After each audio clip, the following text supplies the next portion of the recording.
Hello, welcome to my channel, Bow and Arrow Tarot. Today we're going to be doing the weekly reading for the sign of Virgo. Today it's all going to be about July 21st through the 28th. All right, and we're going to get out your Romance Angel Oracle cards. Regulars, subscribers, thank you for watching and coming back. Cross watchers, you're always welcome. New visitors to my channel, thank you so much for taking the time to stop and watch.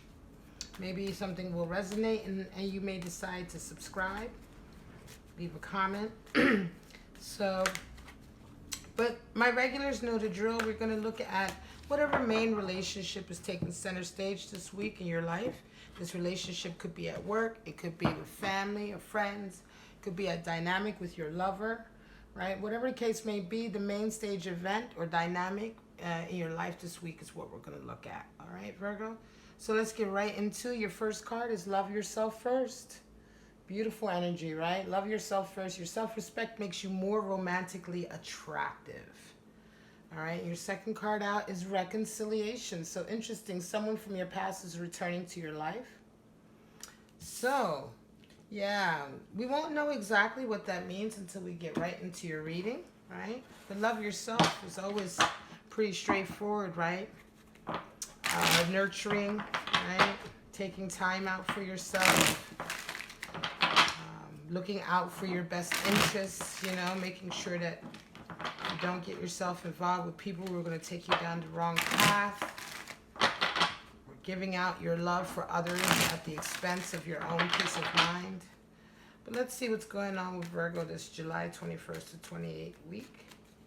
Show me what's going on with our lovely Earth sign, Virgos, for this week. Show me.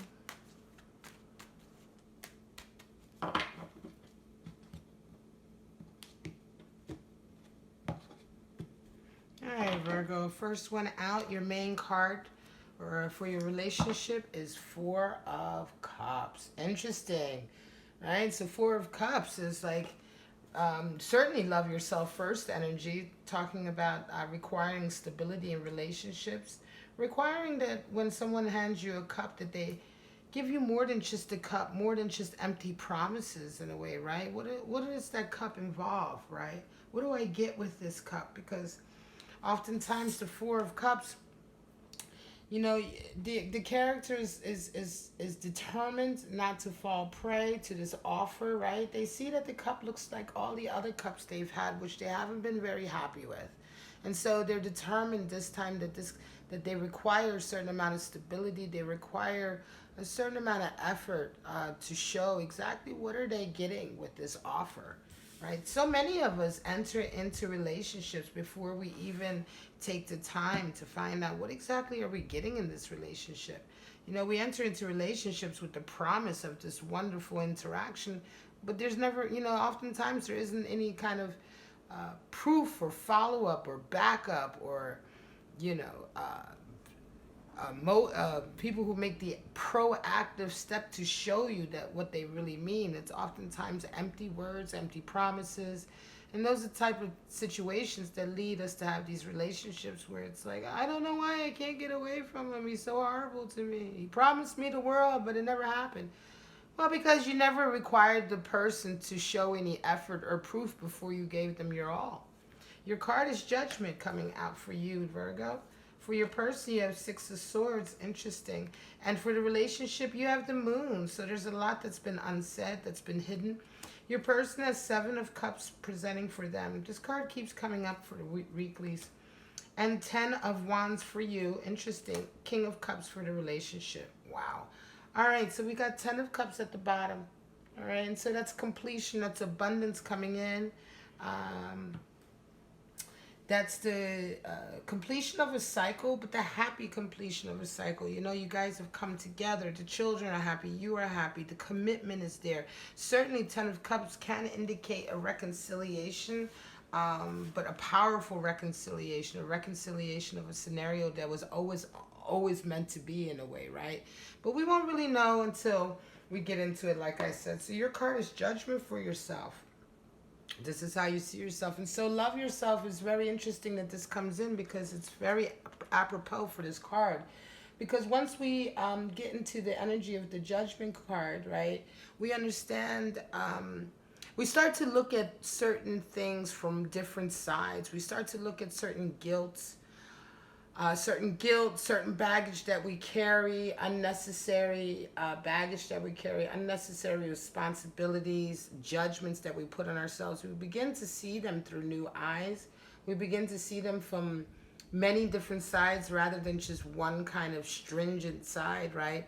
I mean, the archangel is there in a way to, it's like a call for you to answer, right?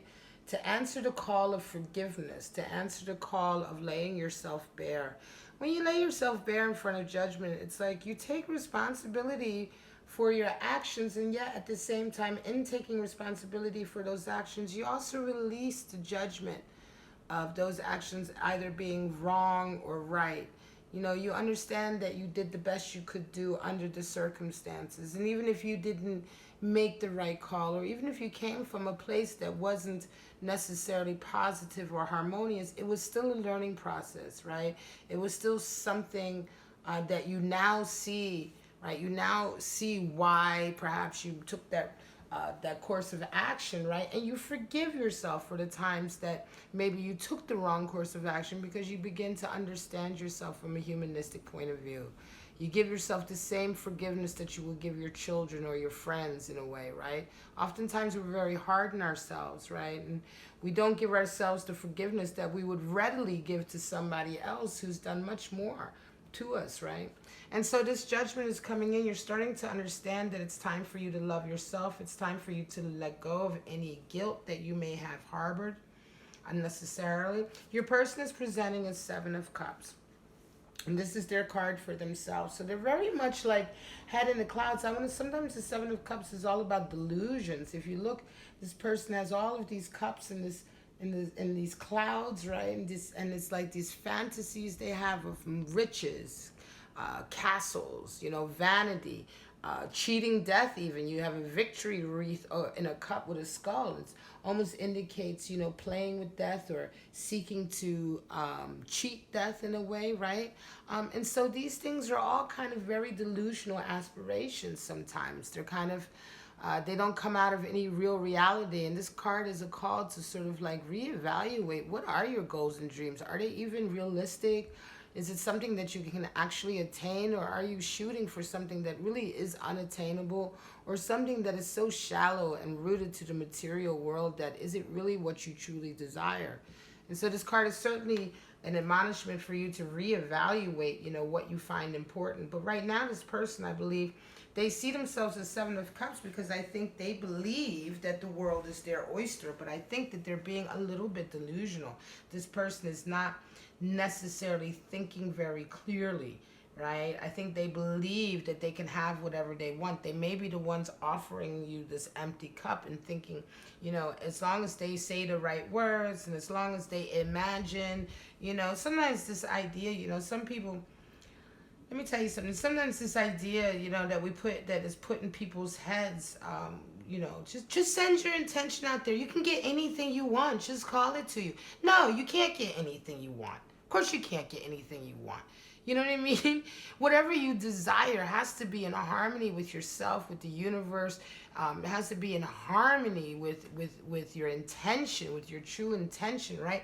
You can't just send intention out there and just have whatever you want. It's a very irresponsible kind of message that we give people. Certainly in this country as well. We tell people, in the U.S., we tell people all the time, you can be whatever you want to be. Just put your mind to it. But, you know, that is grotesquely simplified, in my opinion. You know, grotesquely simplified.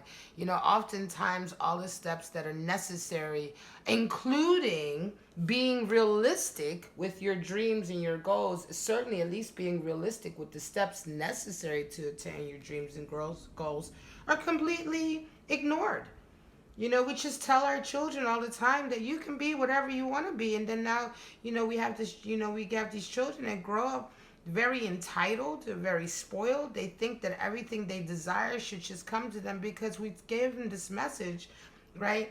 But we didn't give them the tools. We didn't tell them how hard it would be, and we didn't tell them the trials and tribulations you would have to go through as well, the work you would have to put in emotionally, mentally, spiritually, right? Real work, honest work, not just meditating with crystals, not just, saying all of the right words, and, not just, getting lost in your abstract thinking of, I'm connected, I'm getting all, you know what I mean? It's like, how can you be so connected to the spirit when you haven't done any work? You haven't put any effort in. You haven't done the hard work of being honest with yourself. Maybe admitting to yourself that you don't have all the answers. Yeah, maybe admitting to yourself that what you're seeing and what you're feeling is actually quite delusional and actually has no relation to reality, to your reality, right? And so we tend to get caught up in that.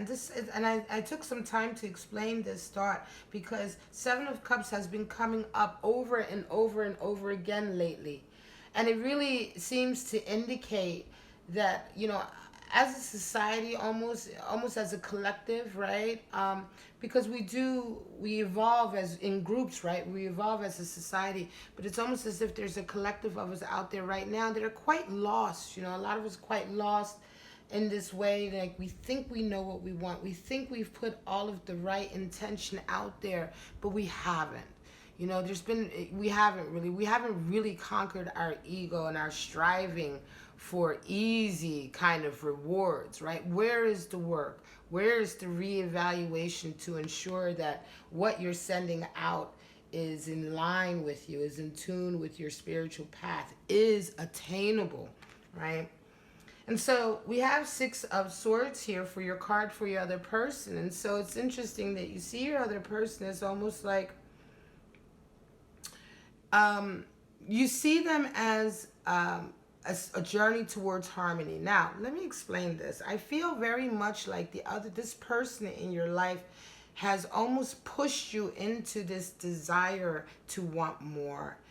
It's the impetus of being with this individual or interacting with this individual that has gotten you sort of feeling like, yes, I want more for my life. I want to have more harmonious interactions. I want to make a conscientious effort to always work towards harmony in all my interactions and all my relationships and in all my ways that I communicate with people. Right? And it can be very much as a result of your interaction with this person. I almost feel like your experience of being with this person has really brought to light that you need to love yourself first and that you need to work towards harmony, right? Your person sees you as holding a lot of baggage. They see you as carrying a lot of baggage, holding on to a lot of old pain, right? Even though 10 of Wands indicates the ending of this cycle, right? And they may see that you're coming to the end, but I think that in this particular case, it's more a case of that this is how they see you, that they may even try reverse psychology. They may even blame you for some of their hangups and baggage, right? Because for them to see you as carrying a lot of baggage, right? Yet they also need to really reevaluate their motives and intentions. So it's incongruous with who they are, right? It's kind of at odds with who they are. And so them seeing you like this, I feel like this is very much an opinion that they express to you. This could be where you guys bump heads and where there may have been a falling out or a lack of coming together, whereas their behavior has made you feel like you want to move away towards harmony. They see you as having a lot of hang-ups, having a lot of baggage, right? And so when they see you like this, I almost think that this person is the one who kind of argues with you, bickers with you, tries to force their opinion down your throat, tries to always tell you what's wrong with your life, how you're holding on to baggage, how you need to recover from the trauma of your childhood, and all of these kind of really trite things that people say, these go-to statements that people make when they want to act like they know something about healing. When the truth of the matter is that you don't have this at all, and they're very much just projecting their own kind of like hang-ups. They're projecting their own ego. I think this person is very much one of these type of people who fancies them sort of like spiritually evolved compared to those around you. I get the impression that this person is always kind of like coming down on others about, you know, their spiritual progress, right? Their emotional progress, when in fact this person has done absolutely no kind of study or work into their own like spiritual progress, right? This is very much the false prophet attitude. This is the false, I want to say the false healer, right? The mistaken healer, right? This is someone who fancies themselves a healer, fancies themselves knowing what you're going through, but it's not like they bring this forward with a way of love and compassion, but it's almost as if they come forward very much from a judgmental point of view, you know, always pointing the finger at what you're doing wrong with your life or with your karmic struggle, right?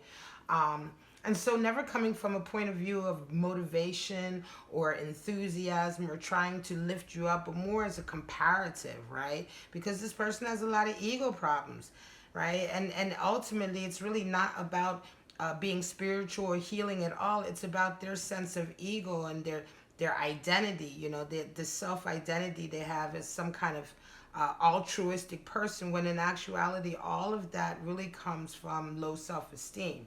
It comes from their own low self-esteem, and it's not very genuine. They're not very genuine about what they're saying in terms of wanting to heal or help others, right? And like I said, it's very much a case of blaming them, okay? And so you see this, and you want to get away from this individual. You see this relationship as moon energy, and so, yeah, you feel this in your bones that there's something odd here. Right? Why is this person always telling you what you need to be doing, yet their energy is very like, it's gross. I feel, you know, like the feeling sometimes. I'm an intuitive empathic reader, so sometimes I can get a feeling in a reading, and this feeling I get off this person, it's just like, ugh, you're so gross. You know what I mean? You're just so gross, and maybe that's how you feel when you're around them sometimes, but it's like the way they act and the energy that they bring with them is so at odds with what they say and they purport to be, or the image that they put out there, and you know something is wrong. You know that you're not getting the whole picture here, right? And it doesn't sit well with you.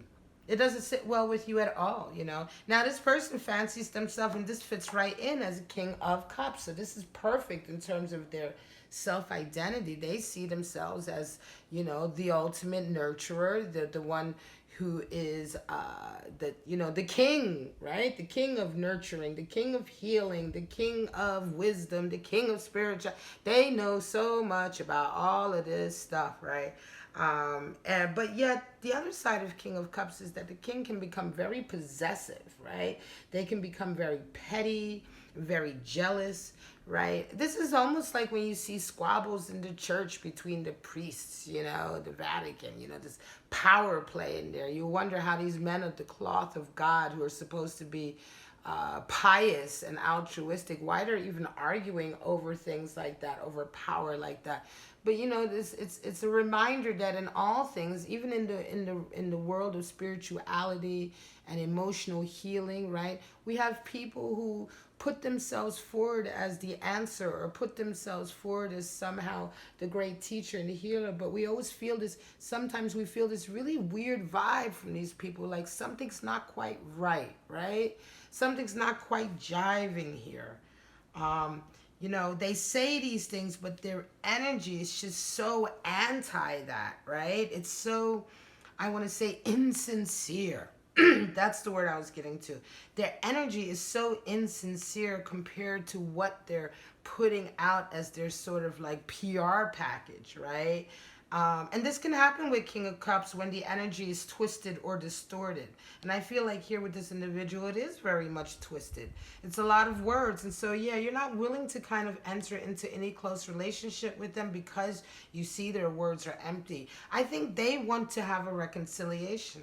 I think this is also one of these individuals that they never understand why nobody wants to reconcile with them. They don't, it's like this person is almost like an extreme narcissist in that way, that they don't even really you know, they can't believe that you won't reconcile with them. They can't believe that you don't trust them. How could you not trust them? You know, why don't you believe what they say? And it's like this person is almost completely oblivious to the fact that their energy, from the outside looking in, it's gross. Everyone who looks at them is kind of like gets this feeling, this feeling of you know, this creepy, gross feeling. Yet they don't realize it. They're almost like they're lost. They're delusional, right? Remember, right? So they're delusional. They don't see themselves as how they really come off, and they truly believe that the words that they say is enough.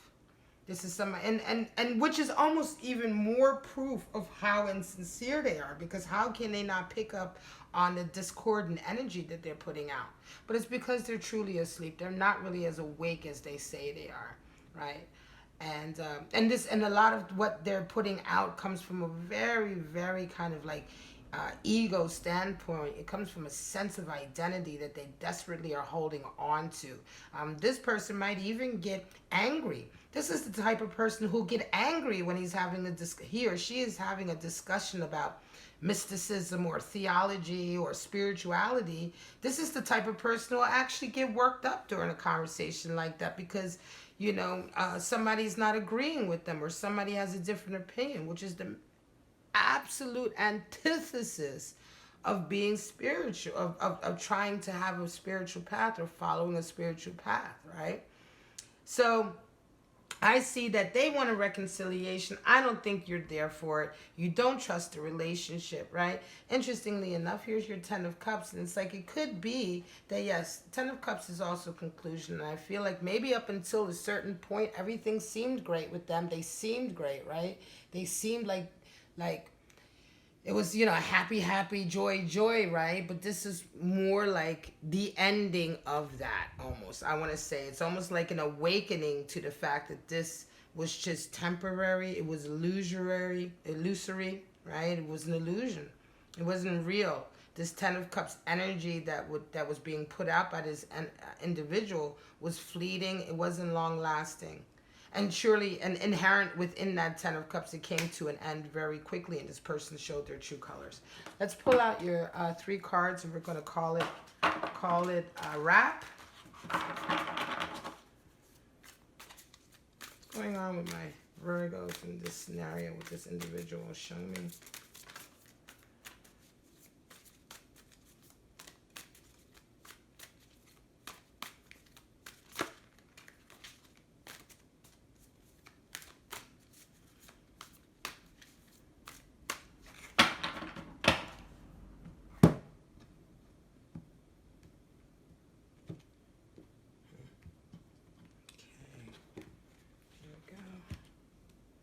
So, Chariot, interesting. 7, 6 of Cups, and Queen of Cups. Interesting. Chariot. So we have another 7. We have more kind of getting on the path. And I think these 3 cards are very much more about you, right? And so now you're realizing it's time to love yourself. I think you're very much able to leave this person in the past. The reconciliation, if there is a reconciliation, it's only in as much as you saying to them, yeah, I'm not, you know, I'm not holding any grudges, you know, have a nice life and goodbye. It's not like a reconciliation in terms of you inviting them back into your life. You're moving forward. The Chariot is here, right? So you're doing everything to move forward, and it could be that just closing off this relationship or whatever this dynamic is, just finally putting a line under it, a period behind it, and moving on from it. It's part of your seeking your goals, right? Seeking your true dreams. You have 6 of Cups coming in, and so you are working towards a more harmonious relationship. This empty cup that this person has tried to offer you, you're ignoring, and you're working towards harmony in your relationships, right? You're working towards a sweet kind of coming together, a virtuous, sincere coming together of hearts. This is what you're working towards. And coming out of this as well, you're embodying Queen of Cups. So it's very much that intuitive, but also Queen of Cups knows what she wants, and she puts it out there. She wears her heart on her sleeve, in as much as, you know, she reflects her inner feelings completely on the outside. She doesn't have any hang-ups or any inhibition. She doesn't feel vulnerable or afraid to show you her love, to show you her feelings, right? She's not afraid to show you her vulnerability, rather, right? She is vulnerable, but she understands it, and she understands the nature of allowing yourself to be vulnerable, right? And so you're coming out of this very much with like, goodbye, I'm taking all of this and I'm moving towards this, and I'm leaving all of this, right? Certainly with judgment, you're learning in this situation. I think this person was a real guilt tripper, you know, which kind of fits with the behavior I was talking about. And so also you're waking up to realizing that you don't need to hold on to that guilt. And all of that is opening you up. Queen of Cups energy, Six of Cups, that love connection, and the Chariot taking you on your travel to what you desire most, to your true dreams and aspirations. All right? And so this is a beautiful spread. This is a beautiful you know, closing up of a karmic relationship that no longer serves you, perhaps, you know, and it's time to move on, Virgo. This is it. I'm going to call it July 21st to the 28th. This is the weekly reading for Virgo. If this resonated with you, please like, subscribe, share, help me grow my channel. This is what I do full time now. Sound off below. Give us your experience. Tell the collective what you're going through. Have you had this similar situation? And how are you handling it? All right. And for right now, Virgo, I'm just going to tell you, have a wonderful week of healing and moving forward to your true dreams and goals. And I'll see you next week. Bye-bye.